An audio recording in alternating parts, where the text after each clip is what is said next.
और एक बड़ी खबर दिल्ली का हम सीधे रुख करेंगे, जहां मुख्यमंत्री मध्य प्रदेश के doctor Mohan Yadav press conference कर रहे हैं। योजना है, स्वर्गीय भारत रत्न अटल बिहारी वाजपेयी जी ने स्वप्न देखा था कि यह नदी जोड़ो अभियान होना चाहिए। यशस्वी प्रधानमंत्री के आशीर्वाद से भारत की पहली नदी जोड़ो अभियान की पहली योजना केन बेतवा, जो बुंदेलखंड और यूपी दोनों राज्यों के मध्य में लगभग 1 लाख करोड़ की ये योजना है, जिसके माध्यम से हमारी इस योजना के पहले चरण का भूमि पूजन लोकार्पण माननीय प्रधानमंत्री जी समय देंगे, तो हम इस पखवाड़े के अंदर ही इस योजना को रखने जा रहे हैं। एक 20 वर्ष से ज़्यादा समय से पार्वती काली सिंध चंबल योजना पे भी हमने सहमति दी है कि हमारे राज्य और राजस्थान दोनों के हित सामान्य है और सहज है। ऐसे में पुराने काल में ये लंबे समय तक इस योजना को, चूँकि राजनीतिक क्षेत्र में कठिनाई ये रहती कि विपरीत राजनीति के जब राजनेता सरकार बनाते हैं तो कमोवेश इसकी कीमत हमको चुकाना पड़ी है, लेकिन अब भाग्य से राजस्थान और मध्य प्रदेश दोनों की एक ही दल की राजनीति के कार्यकर्ता होने के नाते से यशस्वी प्रधानमंत्री का इस आग्रह से हमने भी कहा कि पार्वती काली सिंध चंबल तीनों का जल आगे जाकर जमुना और जमुना से गंगा में जाता है, अर्थात गंगा बेसिन की नदियाँ हैं। तो हमारे लिए ये बड़ी योजना पे काम करने का हमने निर्णय किया है। हमने सहमति दी है। आमतौर पे इस पे high court, supreme court, Madhya Pradesh सरकार बहुत दिनों तक लड़ती रही है, लेकिन हमने इसमें समाधान दिया कि इसकी ज़रूरत नहीं है, ये दोनों राज्यों के लिए बेहतर होगी। तो 10 ज़िले हमारे और बाकी के 13 ज़िले राजस्थान के, दोनों के बीच में इसका भी एक हमने अपनी जल शक्ति मंत्रालय के माध्यम से स्वीकृति दी, जिसमें लगभग 70,000 करोड़ से ज़्यादा के कामों के प्लान दोनों राज्य बना रहे हैं। यशस्वी प्रधानमंत्री के आशीर्वाद से इस योजना का जब वो चाहेंगे आगे वो अनाउंस करके हमारा MOU पे हमने मन मस्तिष्क से इसमें स्वीकृति सहज रूप से दी है। आपकी जानकारी के लिए बता दूं कि हमारे floating solar park, IT park, Sondwa, ऐसे बहुत सारे कार्यक्रमों के साथ बहुत सारे प्रकार से हमने अलग अलग कार्यक्रमों और कामों को जोड़ा, जिसकी विभिन्न प्रकार की योजनाओं के साथ आपको एक पुस्तिका देंगे जिसमें विस्तृत रूप से वो मिलेगा। खास एक बात हमने कहा था कि यशस्वी प्रधानमंत्री के नेतृत्व में 2014 के बाद 2024 तक भारत 5वीं अर्थव्यवस्था बना है और 5 साल में वो तीसरी अर्थव्यवस्था बनेगा। तो स्वाभाविक रूप से राज्यों की अपनी भूमिका होना चाहिए। तो हमने अपनी सरकार के गठन के बाद निर्णय किया था कि जो हमारा 3.25 लाख करोड़ का बजट है, इसको हमने पहले साल में 3.5 लाख करोड़ का और इसको 5 साल के अंदर 7 लाख करोड़ के हमारे अपने निवेश को, हमारे बजट को ले जा करके सभी प्रकार की पुरानी योजना है, जो जनहितैषी योजना है, उस सारी योजना को चालू रखते हुए हमारा GDP बढ़ाने का निर्णय किया है। इसके लिए हमने चरणबद्ध रूप से काम भी चालू किया है। खास करके संभाग केंद्र की रीजनल इंडस्ट्री कॉन्क्लेव हमने जो करना प्रबंध, तो 6 हमारी रीजनल कॉन्क्लेव हुई है, जिसके माध्यम से हमारा लगभग 2.25 लाख करोड़ के निवेश के प्रस्ताव अभी तक हमारे पास प्राप्त हुए हैं। और इसी के साथ साथ हमारी 6 इंडस्ट्री कॉन्क्लेव उज्जैन, जबलपुर, ग्वालियर, सागर, रीवा और नर्मदापुरम में पिछली 7 दिसंबर तक हुई है। अगला जनवरी में हम अपनी एक 16 जनवरी को शहडोल संभाग की कॉन्क्लेव करेंगे। इसके तुरंत बाद फरवरी में हमारी ग्लोबल इंडस्ट्री कॉन्क्लेव होगी, जिसके भरोसे से हम विश्व की भी बाकी सारी निवेशक कंपनियों को आमंत्रित करते हुए हमारी सभी प्रकार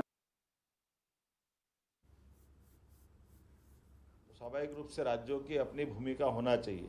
तो हमने अपनी सरकार के गठन के बाद निर्णय किया था कि जो हमारा 3.25 लाख करोड़ का बजट है, इसको हमने पहले साल में 3.5 लाख करोड़ का और इसको 5 साल के अंदर 7 लाख करोड़ के हमारे अपने निवेश को, हमारे बजट को ले जा करके सभी प्रकार की पुरानी योजना है, जो जनहितैषी योजना है, उस सारी योजना को चालू रखते हुए हमारा GDP बढ़ाने का निर्णय किया है। इसके लिए हमने चरणबद्ध रूप से काम भी चालू किया है। खास करके संभाग केंद्र की रीजनल इंडस्ट्री कॉन्क्लेव हमने जो करना प्रबंध शुरू किया था, तो 6 हमारी रीजनल कॉन्क्लेव हुई है, जिसके माध्यम से हमारा लगभग 2.25 लाख करोड़ के निवेश के प्रस्ताव अभी तक हमारे पास प्राप्त हुए हैं। और इसी के साथ साथ हमारी 6 इंडस्ट्री कॉन्क्लेव उज्जैन, जबलपुर, ग्वालियर, सागर, रीवा और नर्मदापुरम में पिछली 7 दिसंबर तक हुई है। अगला जनवरी में हम अपनी एक 16 जनवरी को शहडोल संभाग की कॉन्क्लेव करेंगे। इसके तुरंत बाद फरवरी में हमारी ग्लोबल इंडस्ट्री कॉन्क्लेव होगी, जिसके भरोसे से हम विश्व की भी बाकी सारी निवेशक कंपनियों को आमंत्रित करते हुए हमारी सभी प्रकार की व्यवस्था में सहयोग के लिए औद्योगिकरण के इस माहौल में हम अपने प्रदेश वालों को, देश वालों को और विश्व की किसी भी वित्तीय व्यवस्थाओं से सक्षम एजेंसियों को हमारी सभी प्रकार की औद्योगिक निवेश की व्यवस्थाओं से जोड़ना चाहेंगे। मध्य प्रदेश का सौभाग्य है कि मध्य प्रदेश में पर्याप्त जल राशि है, पर्याप्त लैंड बैंक है, हमारी भूगर्भ क्षमता अर्थात माइनिंग के सेक्टर में हमने यशस्वी प्रधानमंत्री के नेतृत्व में साफ सुथरी हमारी जो खदानों की नीलामी की गई, इसमें मध्य प्रदेश सरकार को भारत सरकार के द्वारा प्रथम पुरस्कार दिया गया। ये हमारे लिए ये भविष्य की माइनिंग की बड़ी संभावनाओं में से हमारे लिए अब हम आगे प्रयास कर रहे हैं कि जो हमारा 10,000 करोड़ का इससे जो राजस्व प्राप्त होता है, ये 5 साल में 50,000 करोड़ तक पहुँचे। और मुझे इस बात की प्रसन्नता है कि इसी साल लगभग 15,000 करोड़ के निवेश के हमारे करीब हम पहुँच रहे हैं। उम्मीद करेंगे इसी प्रकार से हमारी बाकी चीज़ों में भी, जैसे कृषि उत्पादक क्षमता हमारी बहुत अच्छी हुई है, लेकिन कृषि उत्पादक के साथ साथ हम अपने किसानों की आय बढ़ाने के लिए दूध उत्पादन में भी हमारी बड़ी भूमिका देख रहे हैं। और उसके आधार पर जो अभी 9% दूध उत्पादन क्षमता देश के अंदर कंट्रीब्यूशन में हमारी है, हम 5 साल में इसको 20% तक ले जाना चाह रहे हैं। इसी सिलसिले में लगभग हमारी जो नेशनल डेयरी डेवलपमेंट बोर्ड के माध्यम से MOU हुआ है, वो हमारी सभी दूध से बने हुए उत्पाद और उत्पाद से किसानों को ठीक से आय मिले।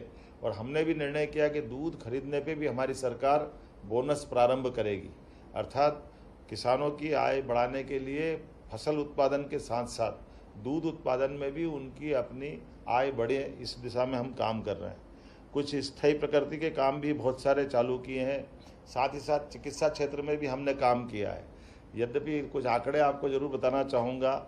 2004-05 तक जब हमारी सरकार माननीय उमा जी के नेतृत्व में बनी, बाद में बाबूलाल जी गौर के नेतृत्व में बनी, बाद में शिवराज सिंह जी के नेतृत्व में बनी, तो हमारे 2005-04 के पहले हमारे पास कुल 5 मेडिकल कॉलेज थे।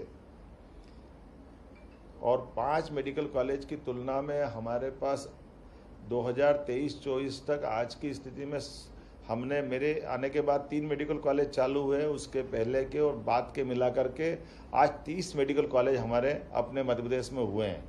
लेकिन ये 1 साल के अंदर हमारे 14 मेडिकल कॉलेज PPP पे और 8 हमारे निर्माणाधीन है, अर्थात अब 1.25 से 1.5 साल के अंदर लगभग हम 50 मेडिकल कॉलेज अपने यहाँ राज्य में लाएंगे।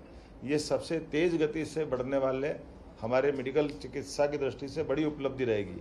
इसी प्रकार से 5 आयुर्वेदिक मेडिकल कॉलेज इसी साल हमने खोलने का निर्णय किया है।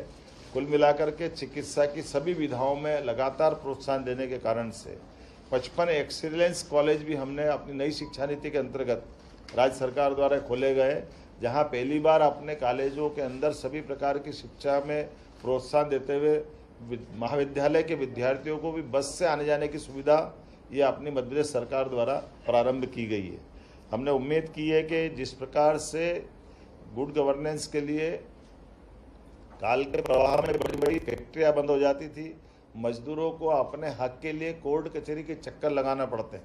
उदाहरण के लिए हुकूमचंद मिल का 30 साल से उनके हक का पैसा मजदूरों का 7,000 मजदूरों का पेंडिंग था। हमने त्वरित गति से निराकरण करते हुए नीतिगत निर्णय लिया कि मजदूरों का भुगतान सरकार करेगी, बदले में मिल या बाकी चीज़ों की लैंड सरकार रख लेगी।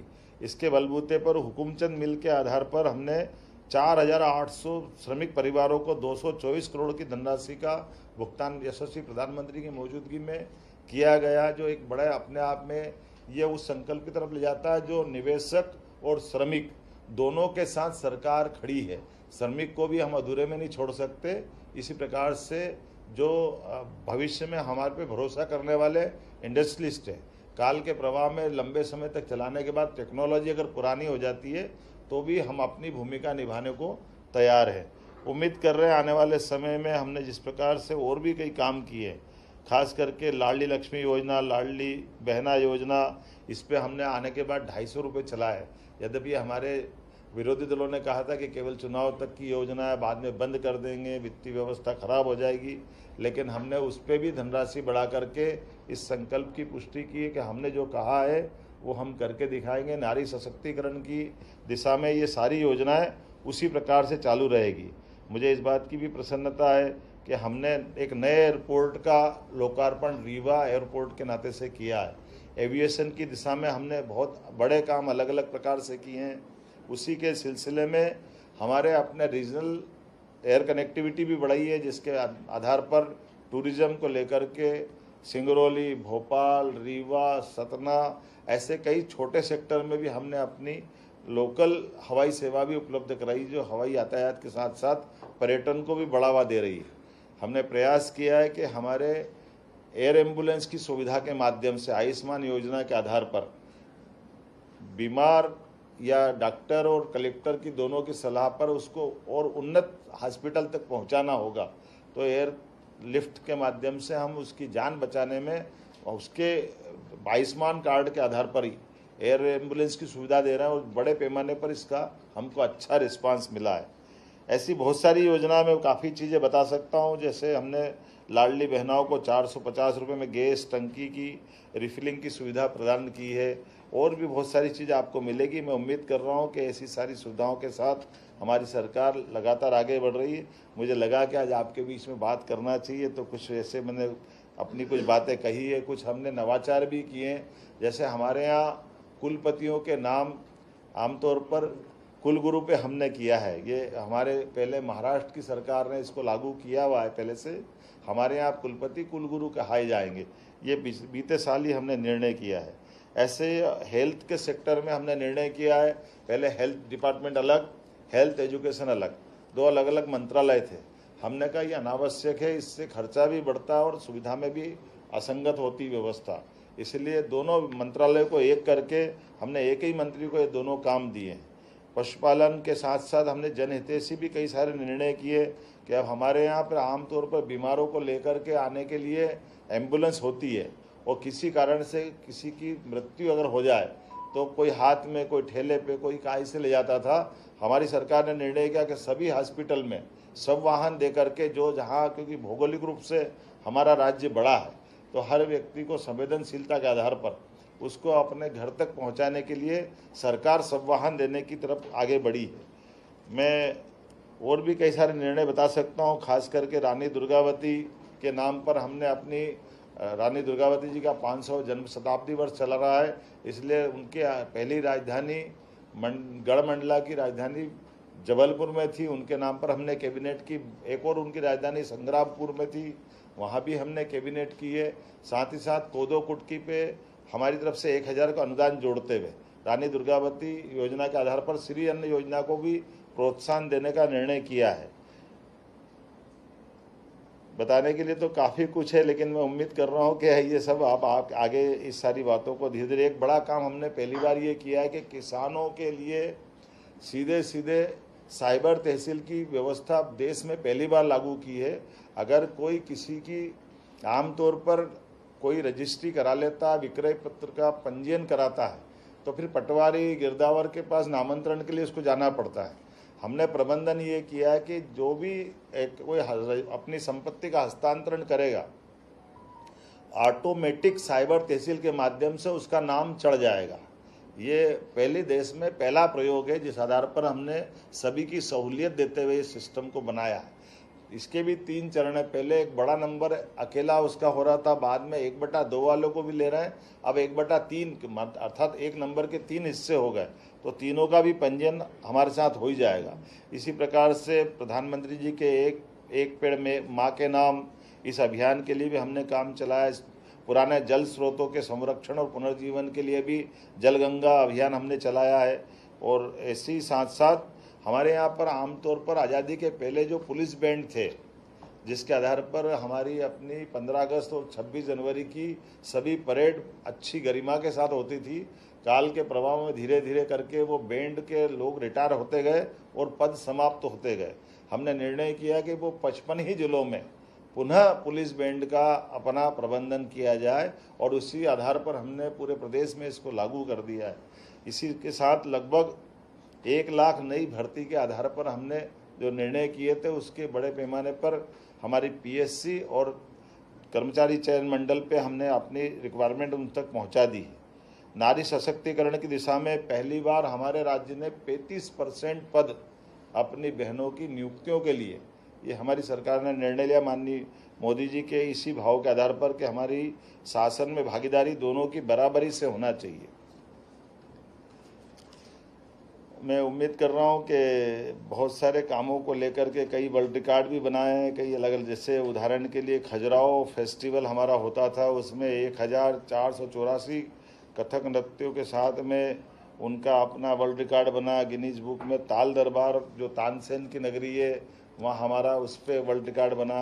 हमारे सभी प्रकार के त्यौहार मिलजुल कर मनाने की परंपरा प्रारंभ की, तो मकर संक्रांति से लगाकर जन्माष्टमी तक और जन्माष्टमी से अलग गोवर्धन पूजा तक सभी त्यौहार को जनता के साथ मिलकर मनाने की परंपरा, क्योंकि आमतौर पर हमारा समाज तो मनाता था लेकिन सरकार दूर रहती थी, लेकिन सरकार की सहभागिता बढ़ना चाहिए, इसलिए सारे त्यौहार को मिलजुल कर मनाने की परंपरा चालू की। कुछ और बहुत सारी चीज़ें हैं, जैसे हमारा प्रयागराज के बाद सिंहस्थ का आयोजन उज्जैन होने वाला है। ऐसे में सिंहस्थ की दृष्टि से हमारी पुरानी तुलना में संख्या भी बढ़ेगी और प्रबंधन भी बढ़ाने पड़ेंगे, इसलिए आवागमन की पर्याप्त सड़कें बनाने के साथ साथ जल की राशि भी पर्याप्त उपलब्ध रहे।